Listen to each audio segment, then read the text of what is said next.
Hello guys, welcome sa another video. So habang may hinihintay ako dito, gawa muna tayo ng quick video, no? So siguro napapansin nyo lately, parami yung mga sasakyan na may turbo charger yung kanilang engine. Kagaya nito, itong Geely Coolray, no, meron itong 1.5 liter turbocharged na engine. So mapa-diesel man or gasoline, talagang marami tayong nakikita na may mga turbocharger sa kanilang engine.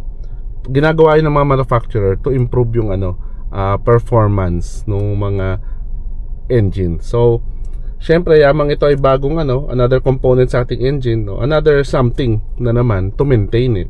So may kailangan tayong gawin para mapanatili yung ma-prolong natin yung life ng ating turbocharger sa ating mga engine. Kaya ano ba yung mga good habits na kailangan natin gawin to prolong yung life ng mga turbocharger sa ating mga engine? Yan yung pag-uusapan natin sa video na to. So tara, let's roll!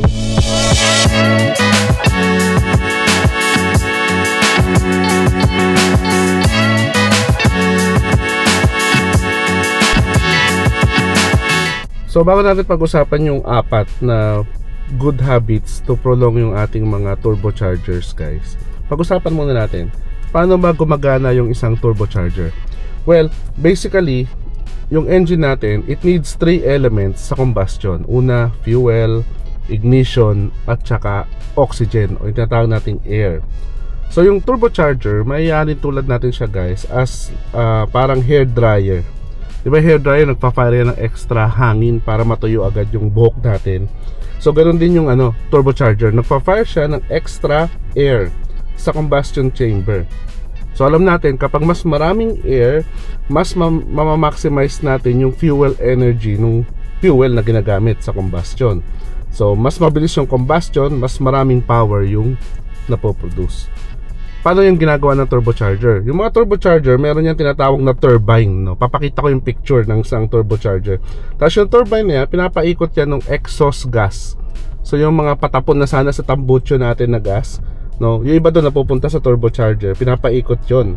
Then yung turbine na yun naman yung nagpapasok ng extra air sa ating engine. Yung tawag nila ay boost, no? So dahil may mechanical moving part yan, mas prone yan sa wear and tear. Kaya need natin gumawa ng steps to prolong yung mga turbochargers natin. So yun yung pag-uusapan natin. So tara, pag-usapan na natin yung mga steps na yan. Number 1 na kailangan natin gawin ay regular oil changes, no? Well, yung mga turbochargers natin, gumagamit yan ng engine oil din to lubricate itself. So syempre, yung good lubrication transform into good performance. So may ibang turbo, oil cooled din. So malaki talaga yung demand ng oil sa mga turbochargers natin.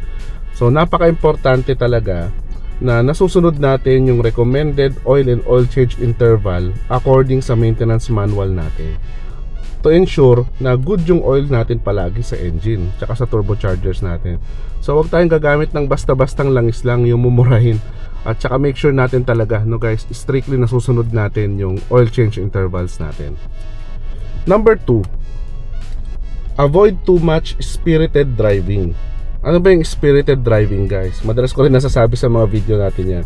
Ito ay pwedeng ma-define as yung palaging madiin na tapak sa accelerator pedal para mas mabilis mag-accelerate yung sasakyan natin. Well, yung sobrang ganyang style ng driving is nakaka-hurt sa ating mga turbochargers, ano? Totoo, nakaka-enjoy tapakan ng tapakan yung accelerator pedal, lalo na itong Coolray, ang sarap tapakan ng tapakan yung accelerator pedal nito kasi talagang responsive, mabilis niyang naabot yung speed na gusto natin. Pero tandaan natin, guys, mainly ang role ng mga turbocharger sa mga common na sasakyan ngayon is to make up lang sa kulang ng power o sa kulang na power ng low displacement engine. Like ito, 1.5 liters lang ito. So kung walang turbo itong Coolray, baka mahirapan ito. So ano yung nag-role ng turbo? So guys, nagko-compensate lang siya sa kulang na power. Kaya instead na ibigay natin lahat sa turbo yung work, mas maganda kung sasanayin natin na unti-unti lang yung pagtapak sa accelerator pedal para hati yung engine natin tsaka yung turbocharger sa pagbibigay ng power sa ating sasakyan. At syempre, kapag iniiwasan natin yung too much spirited driving, mas nakakatipid tayo sa fuel consumption. So may added bonus pala yun, di ba? Number 3, use your gears to overtake. Mostly sa mga manual transmission ito applicable guys. Pero pwede rin ito sa mga automatic transmission, lalo na kung mayroong mga Tiptronic, no, kagaya nitong Geely Coolray. No, minsan kasi nakakatokso na instead na mag-downshift tayo to get more power para makabuelo, ang gagawin lang natin, didiinan na lang natin yung accelerator pedal to produce enough power para mag-overtake. Kasi isipin natin, kaya naman yan ng, ng turbocharger natin. Pero yung ganitong practice guys ay harmful sa ating turbocharger. Kasi nagbibigay ito ng more stress. At syempre, more stress equals more wear and tear at magiging mas madaling masira yung ating turbocharger. Basta rule of thumb palagi natin dyan, huwag masyadong iasa sa turbocharger ang lahat ng power. Number 4, last but not the least, let the engine cool down after driving high speed. Halimbawa, kapag nagdadrive tayo sa mga highway o at higher speed, for sure, ang turbocharger natin, maraming heat na napoproduce yan.